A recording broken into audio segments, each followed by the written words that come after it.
Budget क्या है, उपभोक्ता का बजट, बजट रेखा और बजट सेट, ये 3 चीज़ के बारे में पढ़ेंगे। तो सबसे पहले देखते हैं बजट क्या है।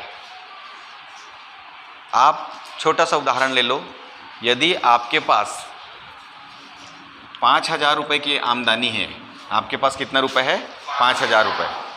अब आपको बाज़ार जाना है और बाज़ार जाके कुछ ख़रीदना है। तो बाज़ार में आप जाते हैं, बाज़ार में ख़रीदते हैं आइसक्रीम, ठीक है, बिस्किट, है ना, और बहुत सारी चीज़ें खरीदते हैं, कपड़ा, और क्या खरीदते हैं, साबुन, है ना, ऐसे बहुत सारी चीज़ें हम खरीदते हैं। सोचो यदि आप बाज़ार जा रहे हो, बाज़ार में आपको सामान खरीदना है, तो आप जो सामान खरीदेंगे वो सामान आप इस 5,000 के अंदर ही खरीदेंगे। मतलब जितना आपके पास पैसा है उसी पैसे के अंतर्गत ही ये सामान खरीदोगे। माने इसकी कीमत जितनी होगी अलग अलग। मान लो आइसक्रीम आती है 20 रुपए की, बिस्किट मिलता है 10 रुपए का एक पैकेट, कपड़ा मिलता है 100 रुपए का, साबुन मिलती है 5 रुपए की, ठीक है। इस प्रकार से हर वस्तु का अलग अलग रेट है। अब आप बाज़ार जाते हैं तो आपके पास जो आमदनी है उतने आय में सीमित आय कैसी है आपकी, सीमित आय, उस आय में जितनी वस्तु खरीद सकते हैं, ठीक है, वो कहलाएगा आपका बजट। तो बजट के अंतर्गत देखो क्या कहता है, उपभोक्ता के पास केवल एक निश्चित मात्रा में ही आय होती है। उस निश्चित आय में ही उसको क्या करना पड़ता है, व्यय करना पड़ता है, खर्च करना है। निश्चित आय में ही विभिन्न वस्तुओं पर व्यय, ये क्या कहलाता है, बजट, उपभोक्ता का बजट। आपकी जितनी आय है उतना ही आप खर्च कर सकते हैं। विभिन्न वस्तुओं पर आप जो खर्च करेंगे उतना ही करेंगे जितनी आपकी आय है। आय जितनी रहेगी उतना ही व्यय करेंगे। तो आप विभिन्न वस्तुओं को खरीदना चाहेंगे। अब जैसे आप दुकान गए, बाज़ार गए खरीदने के लिए, सोचो एक डी मार्ट में जाते हो, आप लेके जाते हो 2,000 रुपये, ठीक है, डी मार्ट गए 2,000 रुपये लेके गए। अब 2,000 में आप सामान खरीदोगे, आइसक्रीम खरीदना है, बिस्किट खरीदना है, कपड़ा खरीदना है, साबुन खरीदना, मिक्सचर खरीदना, बहुत सारी चीज़ें खरीदना है। तो अलग अलग चीज़ों को आप खरीद के लाते हो। एक बास्केट है, बास्केट ट्रॉली रहती ना, उस ट्रॉली में आपने खरीद के उस सामान को रख दिया। और जब आप काउंटर में जाते हैं और बिल देते हैं, ठीक है, तो बिल देते हैं, ये एम मनी, यानी ये आपकी आय, ठीक है। बहुत 2 चीज़ें खरीदे, हम मान के चलते हैं ज़्यादा ना खरीद करके 2 चीज़ें खरीदते हैं, एक ये और ये। तो 2 चीज़ें खरीदोगे तो 2 चीज़ों के में खर्च करेंगे। हमने बहुत सारी खरीदा, कल्पना सब डी मार्ट गए हो, वहाँ जाते हैं और एक ट्रॉली लेते हैं। ट्रॉली लेने के बाद उस ट्रॉली में हमें बहुत सारा सामान रख लेते हैं, और सामान रखने के बाद हम काउंटर जाते हैं, बिल कटवाते हैं। अब बिल हमारा कितने के अंतर्गत आना चाहिए, 2,000 के अंतर्गत आएगा।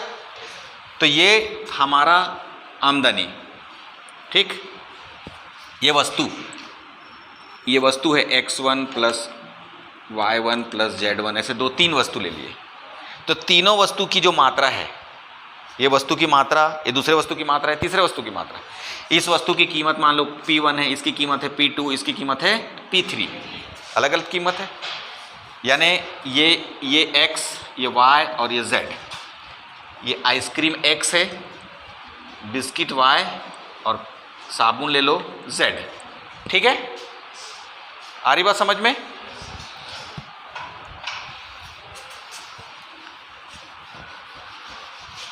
आइसक्रीम x, इसकी कीमत कितनी है, P1 प्लस, हाँ, P2 बिस्किट की कीमत y प्लस P3 z बराबर, ये कितना होना चाहिए, m, या less than or equal to, देखो यहाँ लगाओ, P1 20 रुपये की आइसक्रीम, एक ठोक की कीमत कितनी है 20, गुणित x मतलब हमने 5 खरीदा, ये 5 ठो खरीदे, प्लस ये P2 ये है 10 रुपये का, गुणित हमने कितना खरीदा 6, प्लस ये कितने का है 5 रुपये का, हमने खरीदा 3 ठो।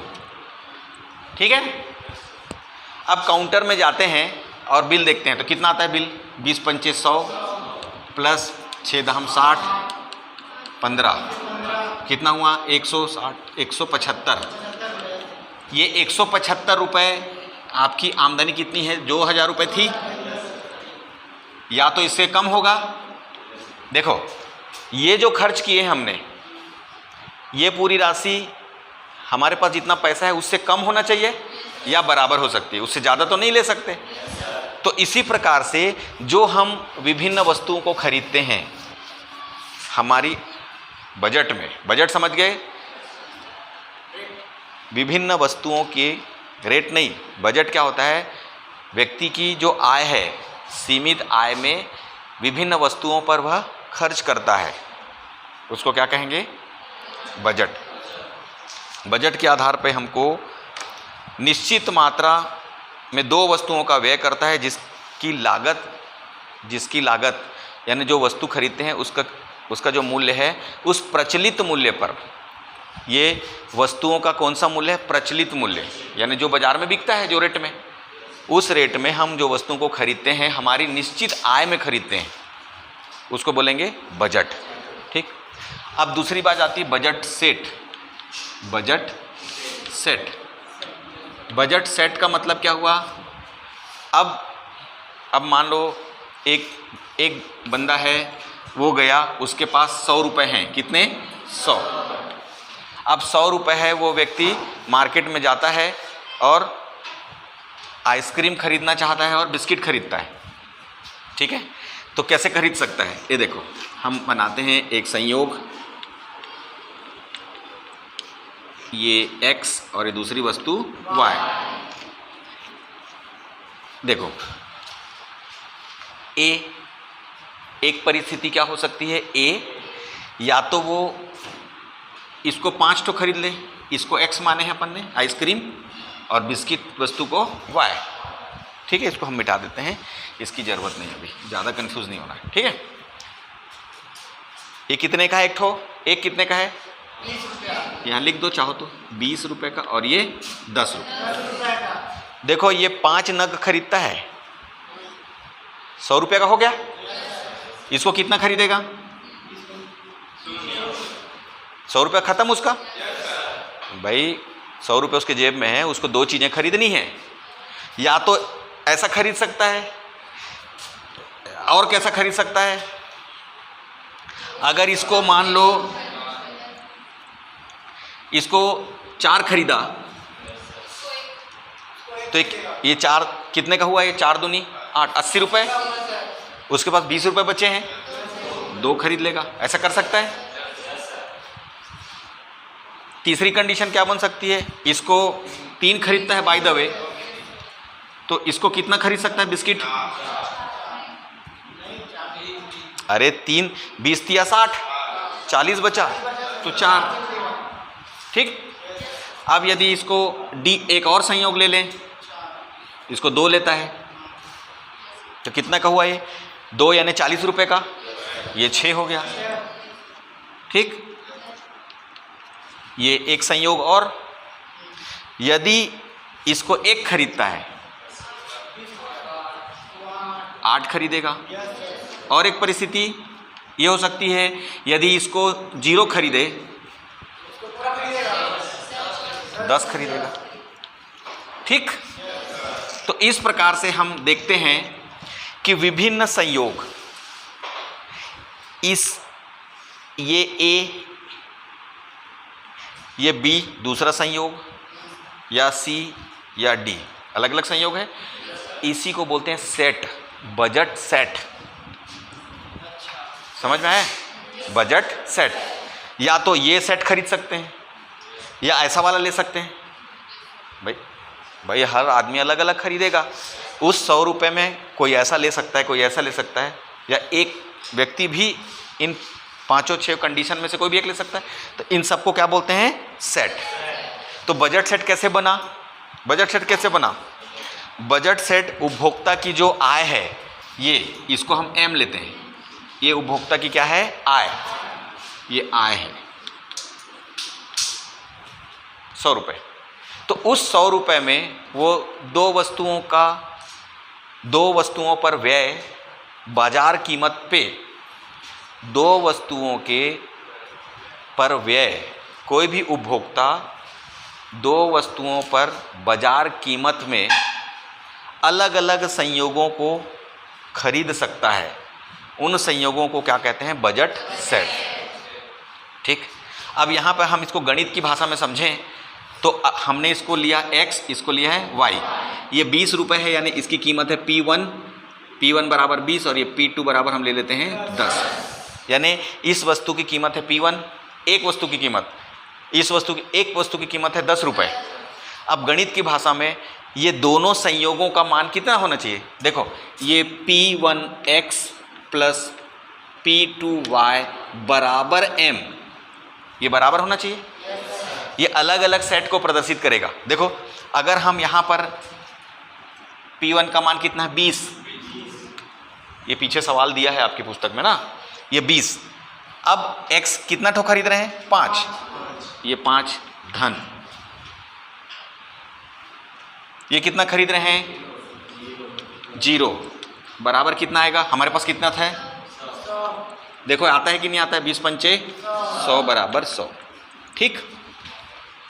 या तो ये सेट खरीद सकता है, यानी प्रत्येक सेट को खरीदने में उसका ये वैल्यू और इधर की वैल्यू बराबर आना चाहिए, क्योंकि कोई भी उपभोगकर्ता उसके पास जितना पैसा होगा उतने ही पैसे में वो खरीदेगा। ठीक। आगे बजट सेट समझ में आया? देखो आपकी किताब में क्या बोलता है? एम दोनों वस्तुओं की कीमतें, ये सब उसी को समझाया है। ये समझ में आ गया अच्छे से? तो ये होता है बजट सेट। अब आते हैं बजट रेखा। अब हम देखते हैं बजट रेखा। बजट रेखा, ये बजट रेखा, इन्हीं बजट सेटों को अगर हम ग्राफिकल रूप से प्रदर्शित करें तो एक रेखा प्राप्त होती है जिसके प्रत्येक बिंदु पर जो बजट मिलता है, प्रत्येक बिंदु पर जो बजट सेट होगा वो कैसा होगा? बराबर। देखो, इसको अगर हम एक ग्राफ से प्रदर्शित करना चाहें तो क्या मिलेगा? ये हमारे पास x वस्तु, ठीक है, इधर लेते हैं y। ठीक।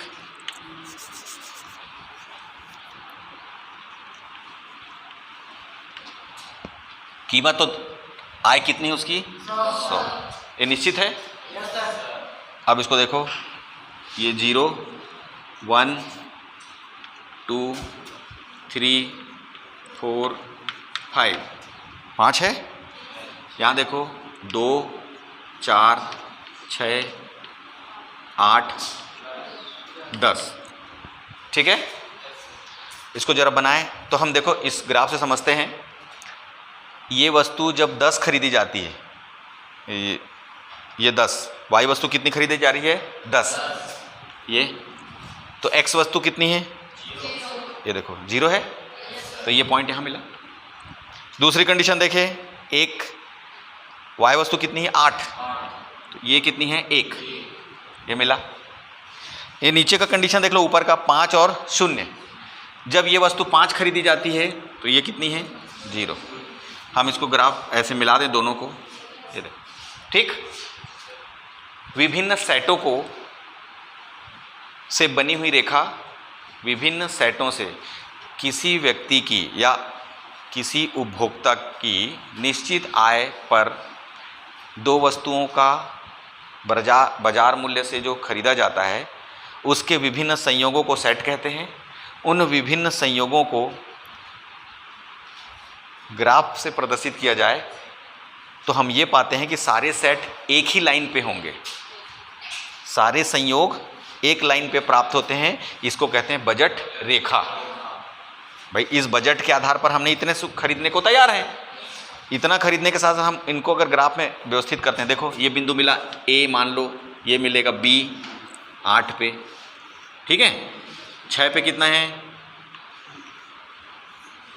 सी, ये देखो 6 में 2, 4 में कितना है 3, ये डी आया समझ में, 2 में कितना है, ये 2 में 4, ये देखो ठीक, ए बी सी डी, ये ई और ये एफ, अलग अलग संयोगों को बता रहा है और विभिन्न संयोगों से बना हुआ ग्राफ बजट रेखा कहलाती है।